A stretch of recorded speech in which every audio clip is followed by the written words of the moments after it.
another edition of The Prescription, and it is Street Poetry Friday, and I'm here with Suni. Hello, hello, hello. Matter of fact, I'm sorry, Suni Storm. And she's here to bless us today with one of her poems. She is a phenomenal poet, and I'm glad to have her, so I'm going to go ahead and let her do her thing, and I'm going to get off the camera. Thank you, Chanel. You're welcome. Peace and blessings, y'all. My name is Suni. The name of this poem is called 4:56 p.m. and you can find it in my book, Cool Later. Sunday I went to go rinse my soul, sow my seeds and tend to my growth. Bend my knee like, Lord, hear my plea. I am trying to be a better me. And I feel like you knew it. I tried to spend time with my granny in spirit. It was her birthday.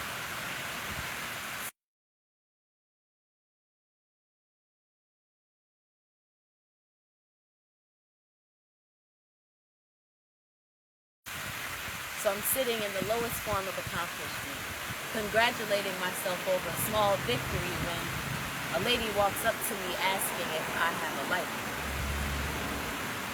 And I say, as a matter of fact, I do. So we get out our cars and start rapping for a second or two, and her man gets out. And they are quite literally one of the most beautiful couples that I have ever seen, and were complimenting each other so genuinely. One thing led to another, and they asked me to perform a poem. Now, I ain't gonna lie, I'd be a little shy, but in that moment I just hit it, and you couldn't tell me that I couldn't fly.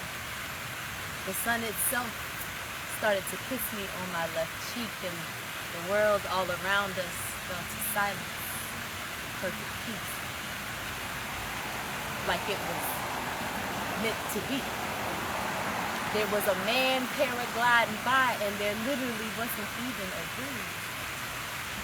I myself, like water, was still. I'm talking divine.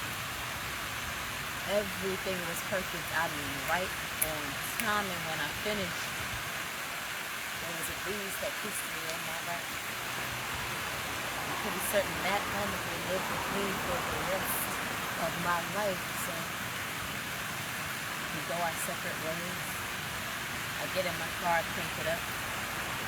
My Bluetooth and Apple Music connected. Didn't you know that screen projects 4:56 p.m. Everybody loves the sunshine. Wow. Thank you, Suni. Thank you. So, the first question is that a true story? Yes. I figured it was, because it was pretty specific. I figured it was. Yes, I literally went to a safe space. I was feeling kind of cloudy in my head. And as a matter of fact, that safe space was actually near water. It wasn't this water. That would be facetious of me, but it was near water. And it went down, and I was literally praying, talking, hoping she heard me, and then it just transpired like that. And I was like, yes. That is, first of all, it's crazy how you just told that story in poem form, and it just flowed like it was a real story, but it flowed like it was like a fairy tale. And that's what I appreciate. I don't even really remember writing much about it. That's what's crazy. I remember the conversation. I remember how it happened. I really can't tell you when I wrote it though. Oops.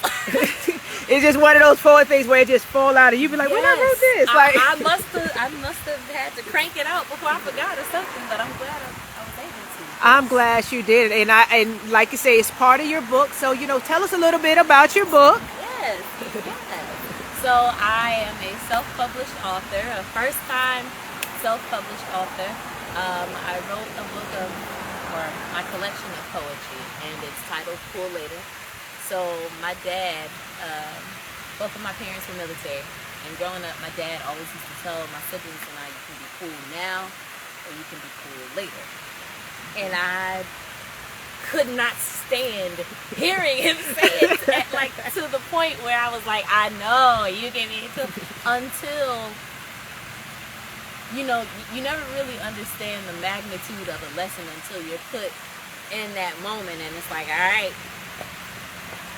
what's gonna happen? And I realized being cool later is about being authentic to yourself, being bold enough to acknowledge that vulnerability is a strength that doesn't necessarily get the accolades that it should, but it's not something that you have to be ashamed of or hide.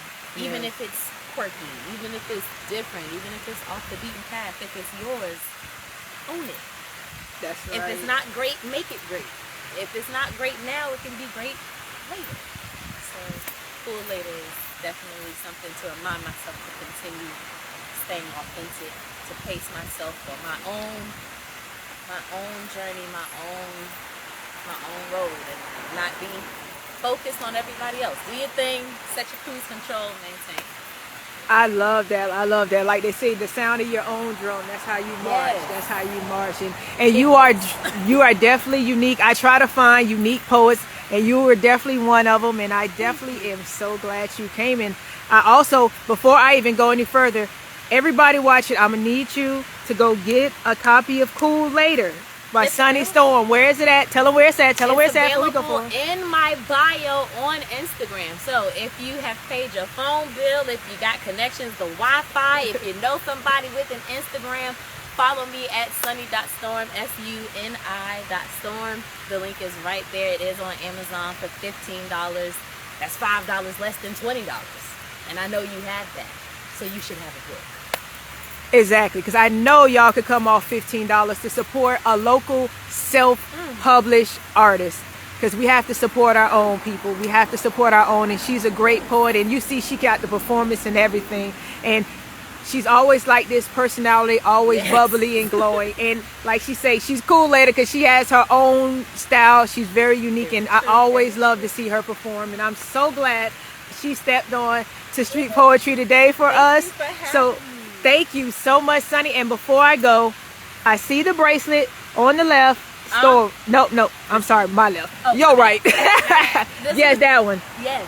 Tell me what it means to you. Why you got it? Why are you wearing it? So excited that you asked about this bracelet. First of all, I'm really happy that I decided to wear it today. So this bracelet I actually bought from a local creator. I'm not gonna hold you. I don't remember that brother's name, but he does make all of his pieces custom.